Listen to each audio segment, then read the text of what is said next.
first 2 minutes, I'll know exactly whether or not a deal can be. Trump is motivated by the feeling he may yet win a Nobel Peace Prize.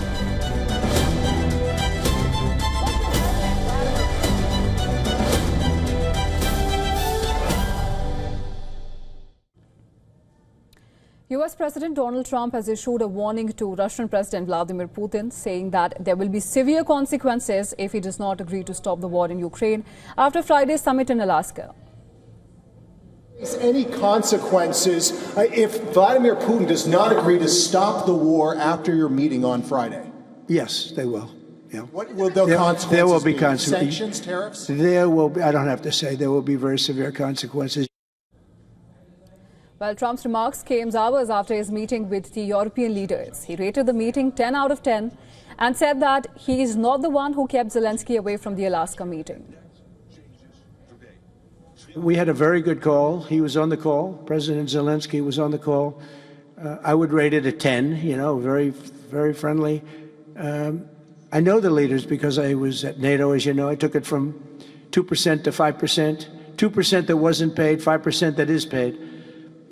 Which is trillions of dollars in defense capability.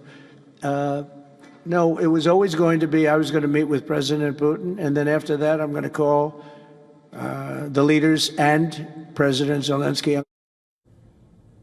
Well, European leaders urged Donald Trump to press Vladimir Putin to agree to a ceasefire and a meeting with Vladimir Zelensky when he sits down with the Russian president on Friday. Trump said he will be talking to Zelensky and European leaders after the meeting with Putin. He added that he is open for a trilateral with Zelensky and Putin.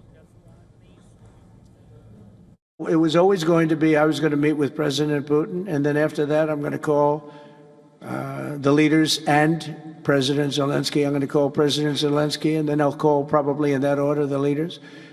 There's a very good chance that we're going to have a second meeting, which will be more productive than the first, because the first is I'm going to find out where we are and what we're doing. Well, Donald Trump made it clear that he does not expect a significant outcome from the first meeting. He said the first meeting will set the tone and the significant outcome can be expected in the second meeting. But he also made it clear that the second meeting won't take place if the first does not go well.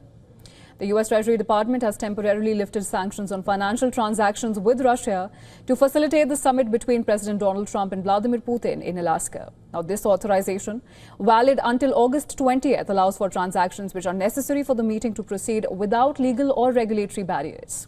With proposals from Europe on the table and clear red lines drawn between Russia and Ukraine, the common ground between Russia and Ukraine seems far away from the battleground.